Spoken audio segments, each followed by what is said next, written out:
I really can't believe I'm about to film this video.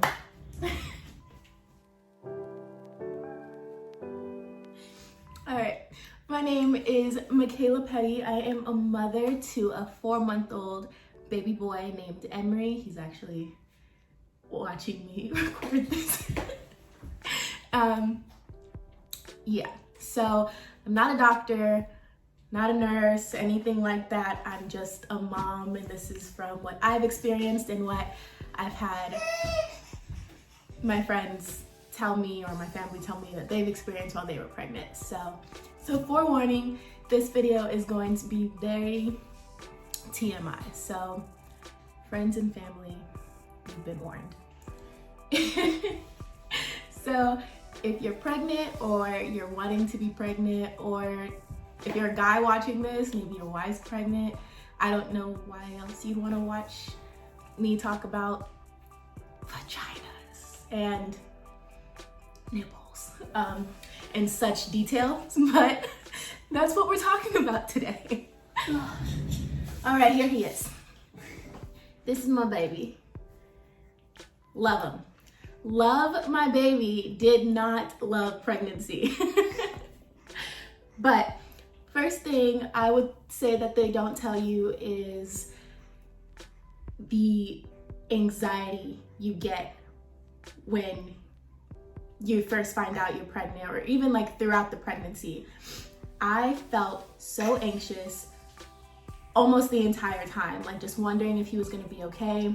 That's normal, I would say. I don't know if I know I'm not the only mom that experienced that, because, well, when you find out you're pregnant, of course, you're super excited and you want to tell the whole world, but there's always that tiny voice inside your head that's like, is everything okay? Like, you know what I mean? It's just, you're constantly worried about if they're developing correctly and all that stuff. So yeah, I was super freaking anxious. I kept, when I was at work, I kept going to the bathroom to check my underwear to make sure I wasn't bleeding, because I was so scared of miscarrying. And that's a real fear. I know a lot of people do experience it, so that's a very serious thing to talk about. The rest of it's gonna be pretty lighthearted, but yeah, I would definitely say feeling anxious. I even bought one of those Doppler things to hear his heartbeat when he was in my belly.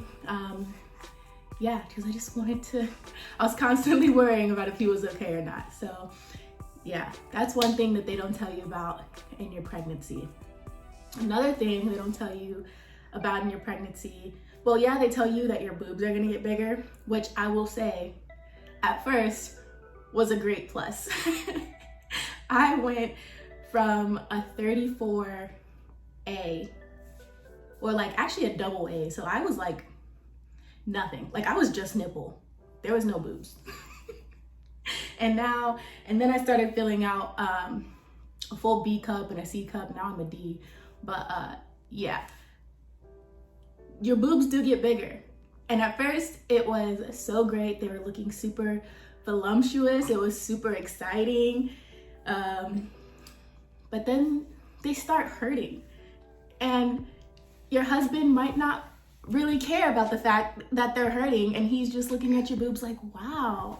And then he wants to touch them, and you're like, back off, man. Like, they freaking hurt. Also, your nipples get darker. Like, I don't know, if you're used to having like lighter nipples, be warned, your nipples will get darker. Yeah, and bigger. Yes, your nipples will get bigger. I don't know, I always say my nipples are like rude now, because they're there, yeah. Even whenever I'm like putting on a bra, like I was trying to put on my bras that used to fit me, like when pre-pregnancy, and like my freaking nipples were peeking out, and it wasn't cute. It wasn't cute. So yeah, that's a warning. They also don't tell you that like you start getting these little glands on your nipples that look like pimples. they're not pimples. It's like the glands that help produce the milk for your little baby. So yes. So yeah, your boobs change a lot. And at first it's so exciting, and then it's just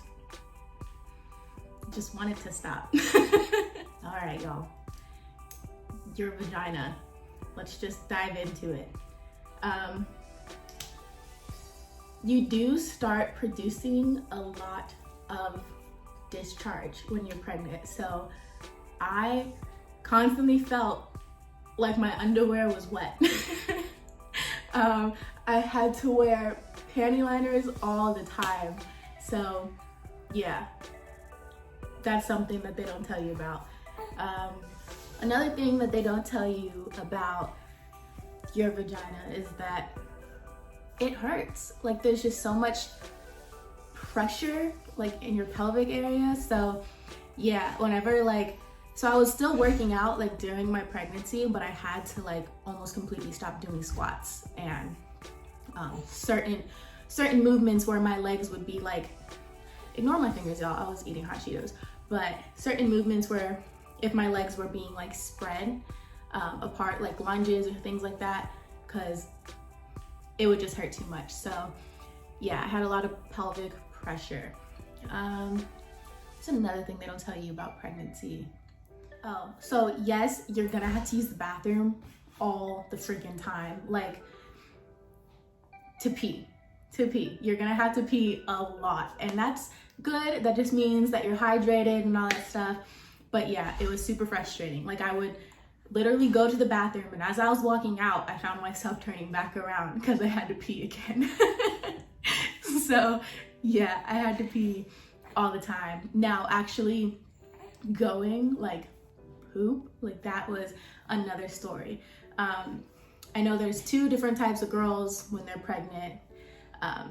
You're either always having to go, or you're constipated all the freaking time. And I was the one that was constipated. So like I had to go, but I freaking couldn't, and it was so frustrating. So another thing that they don't tell you about your pregnancy is, well, at least for me, I hated the taste of water. It was bizarre. Like for some reason, the taste of water just was so nasty to me. And honestly, that's probably why I gained so much weight, because I was constantly drinking my calories. Like I was wanting apple juice, grape juice all the time. Your taste buds completely change. Well, sometimes, well, at least for me, like I was the type of girl that freaking loved hot Cheetos. Like I would eat them every day, and for some reason when I was pregnant, I could not eat hot Cheetos at all. Or like even like Panda Express, I would go and get like the chow mein and like orange chicken or whatever, and it made me so sick when I was pregnant. Like that was probably the only time I actually threw up. And then ever since that, I couldn't eat it ever again. And oh, your belly button, it looks so freaking weird, and like it gets itchy. Like your skin gets so itchy, and that's because, you know, again, you're producing a lot of hormones, but you're also, your skin is stretching. Yeah, so you get super itchy, your belly button starts popping out. Like I've always been an innie, and then it went to like this outie, and then it was like non-existent. It does go back to normal, at least for me it did, so it's gonna be okay. Your belly button will look okay again eventually. I don't know, I had to take my belly button ring out, and it just looked really, really weird. Like, yeah. Oh, and the stretch mark thing. A lot of people will say you can prevent it, but it all comes down to your genetics. And that's that. I mean, I oiled my belly, put lotion on, everything daily. Sometimes twice a day, 3 times a day. I was moisturizing myself all the time. and I still got stretch marks, and stretch marks everywhere, like stretch marks on my boobs, on my arms, my legs. Yeah, because you don't just gain weight in your belly unless you're that lucky girl that's all belly, super cute. But if you're like me and you gained weight everywhere, then yeah, you're probably gonna get stretch marks everywhere. They will lighten up eventually, like you just have to keep taking care of them and stuff like that. So yeah, or they might not, but it's okay. It's all to get our beautiful, healthy little babies over here. Oh, during pregnancy, your feet can grow. Did you know that? I didn't know that, and it was so frustrating. So, I already have like pretty big feet. Like I'm a size 9.5, 10 in certain shoes, and I have a lot of shoes. And there was a lot of cute shoes that I had to say goodbye to because my feet just grew. Like it was just not fun. What else? Oh, restless leg syndrome.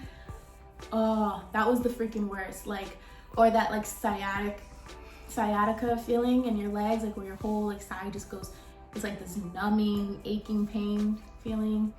Yeah, that happens. Heartburn. Pretty sure a lot of people know about heartburn, but yeah, I think that basically covers it. If you think of anything else about what they don't tell you about pregnancy, go ahead and leave it in the comments below. And yeah, I'd like to know what you went through as well.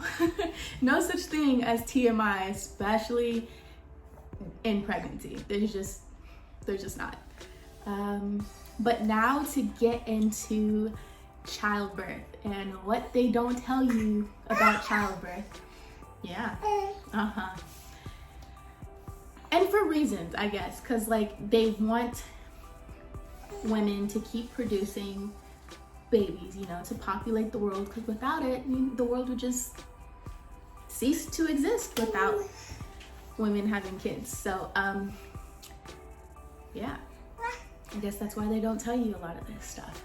But childbirth, man. First thing I want to say about childbirth is that when your water breaks, it's not like how it is in the movies. I think that's very important to note, because if your water stays broken for too long, there's risk for infection. So yeah, it's not like how it is in the movies where there's this gush of water and you're like, oh my god, my water broke. Like, no, it's not like that. It was, for me at least, like a small leaking feeling. I was like, I don't know, like I was confused. Like, did I pee myself and I wasn't able to hold it or feel it? I don't know. But it was like a leaking feeling and like a small trickle. But then here and there, it wasn't like all at once. So if you start feeling that, go to the doctor, because sure enough, they checked and it was. Yeah.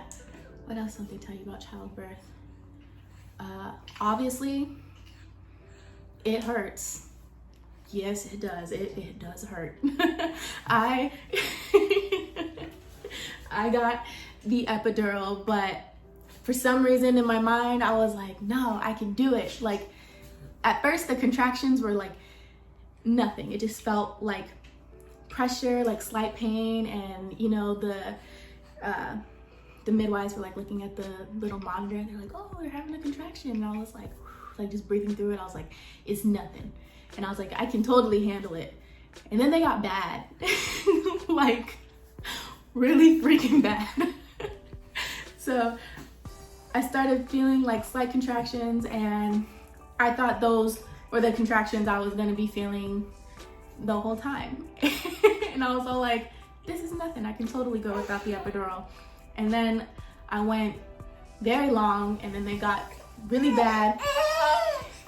And then by the time I wanted the epidural, this other mom that was having her 4th kid obviously came before me, because she's more likely to have her baby a lot faster than me. So I had to wait even longer to get the epidural. But then when I got the epidural, it was pretty much smooth sailing. I felt nothing. I did feel pressure in my butt, with the rectal pressure. So I do remember before they gave me the epidural, I had to use the bathroom, and I remember like my husband was, stop it. I remember my husband was in front of me and I was like trying to pee, and all of a sudden I felt this like pressure, like rectal pressure, and I was like, I'm gonna poop, and they're like, no, you're not gonna poop, don't push, like all that stuff. Like they thought I was trying to like start pushing, but yeah. So, but that's another thing, you might poop. But they won't, I don't think they'll tell, they didn't tell me. I don't know if I pooped or not, actually. I want to ask my husband, but babe, did I poop? No, I didn't poop. But I do know that they said that if I had pooped, they would have just wiped it, like cleaned it all up, and wouldn't have told you anything. So yeah, that might happen to you. Who knows? I'm not judging. It happens. The contractions were very, very exhausting, I would say. But what's most exhausting is the pushing. I would have thought that pushing the baby out would have been the most painful experience. Luckily, I had the epidural, so I actually don't know if that would have been the most painful part. But I did feel how exhausting it was to push. Like your whole body is like tensing up, like you're trying to push a whole freaking baby out of you. So yeah, the afterbirth part of having the baby is delivering the placenta and all that stuff. So that happens, so you're gonna have to push some more. You might tear while pushing. Luckily I didn't, so I didn't have to go through any like stitching and stuff like that, but I know that does happen, and some doctors might even do an episiotomy, which is when they cut down there from your vagina to your butt. And that's honestly, I think that's a good explanation. If you want to look it up, you can. I don't know why you would want to see that, but yeah. I guess they do it, I guess, if it looks like the tearing would be really bad, to make the stitching, I guess, easier. So yeah, that could happen.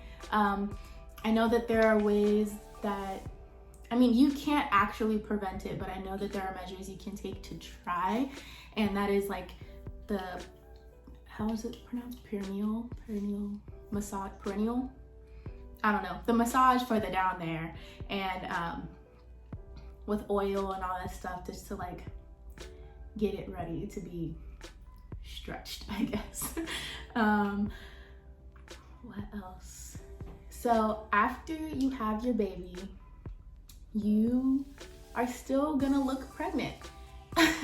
I mean, unless you're one of those very lucky women that, we're just all the baby's out, and then I don't know how many women that happen to that are just back to normal right afterwards. But at least for me and a few of like my friends and family that I know of, we looked pregnant for about a week or like a few weeks after having the baby. I was so swollen. Like during pregnancy, I actually wasn't that swollen, but after pregnancy, when you're hooked up to all those fluids and you have your epidural and all that stuff, I was so freaking swollen. I remember my Nana was constantly giving me like spinach. It was so nasty, but it actually helped a lot. Yeah, so I had a lot of swelling. it will go down. You just have to, you know, be mindful of the things that you're putting into your body and stuff like that. Try to do some type of movement. But then that's another thing, is moving around. Right after I had my baby, I actually felt pretty good. And I know a lot of people might not experience that. I didn't have any complications with him. I didn't tear at all. It was a very smooth delivery. So it was a very, I guess, I thought it was like a smooth healing process as well. So I was like, oh, I'm good to go for a walk. So I was like, I'm gonna go for a walk around the neighborhood, or I'm gonna go to Target. And this was like within the week of me giving birth, like, cause it was Thanksgiving weekend. Like it was like the week of Thanksgiving after he was born. So I was like, yeah, I'm gonna go to the store, I'm gonna get prepped up. And no, I shouldn't have done that. I should have stayed my butt in bed at home on the couch, listening to my husband and my Nana when they just told me to stay still, let them take care of me. Because I felt a lot stronger than I was. Because right after even just walking from like just into Target, I was exhausted. And coming back home, I was so tired, and my vagina hurt even more. So I had to take even more, like I was switching in between Motrin and Tylenol all the freaking time. So yeah, take your time, let yourself heal. Alongside with letting yourself heal, listen when they say don't have sex for those 6 weeks. And even beyond that, if you're still not ready, then don't force yourself to do it. You know, like, it's gonna hurt. Take your time. Another thing is the bleeding. Oh my gosh. I thought something was wrong because there was just so much bleeding even afterwards. So I was literally wearing like the grown people diapers all the time. Me and him were both in diapers at the same time. So I was bleeding for like a month, and then it started to go down a little bit to where I could just use like a regular pad. So you will be bleeding for a while. That's fine, it's normal. Just let your body heal. Don't get discouraged and stuff like that.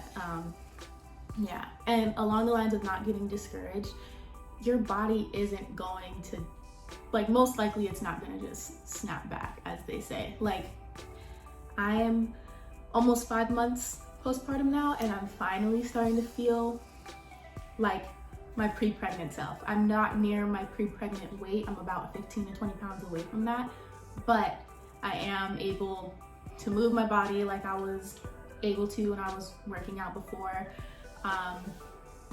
And that just takes time. So allow yourself that time to heal. So hair loss is a thing after you have a baby. You know, when you are pregnant, you get this glow, they say. I actually didn't get that glow. But some people get glowy skin, the hair starts flourishing. My hair definitely did. It started growing very fast, super thick. And then after I had my baby, about a month or so after I had him, my hair started falling out, and I was freaking out, like, what the heck's happening? But that's normal. It's just your hormones are regulating and adjusting. So yeah, it's gonna be okay. You won't go bald-headed. Even if you do, it's fine. You're still beautiful. But I actually ended up cutting my hair, so that's not relevant, but yeah. Your boobs. So you just start leaking. Like, you just do. You start leaking. I remember I was like feeding him on one side, and then the other side was like leaking a bunch, and my shirt was soaking wet. So breast pads, those are a thing, and you should definitely get some if this is something that a journey that you're gonna embark on. Like, yeah, go get yourself some booby pads so you're not leaking all over your clothes. Because even when I wasn't feeding him, like when my milk started coming in, I was producing a lot, so my boobs were just constantly leaking. Like, I felt like a freaking cow, like a milk factory. I don't know. It was a lot. So get yourself some booby pads and all that stuff. I would get yourself a few like maternity bras, but don't get yourself those like super expensive ones because your boobs will fluctuate in size. I was very, very engorged right after I had them, so I was probably like a double D, maybe bigger. I actually don't know a lot of bra sizes, but I think I was bigger than a double D, and my waistband was a whole lot bigger, all that stuff. So as like now he's 4 months, almost 5 months, and my waistband has shrunk. My boobs have come to a size that I think they're gonna be at for a while. So now I started getting myself bras and all that stuff. So take your time, don't rush into buying any expensive maternity bras because your boobs will change a lot. Your whole body is gonna be going through a process. So don't go buy any expensive jeans, because I did that. Just because none of my jeans were fitting and I just wanted a pair of jeans that would fit. So yeah, take your time, save your money, because your whole body's going through a process and all that. So yeah, let yourself settle into your new body. It's gonna take some time. Again, I'm now almost 5 months postpartum and I'm just starting to feel like my old self. So yeah, I think that just about covers it. I hope you guys enjoy this video. Thank goodness he fell asleep. But yeah, thanks for watching. Love you guys. Mean it so much, and bye.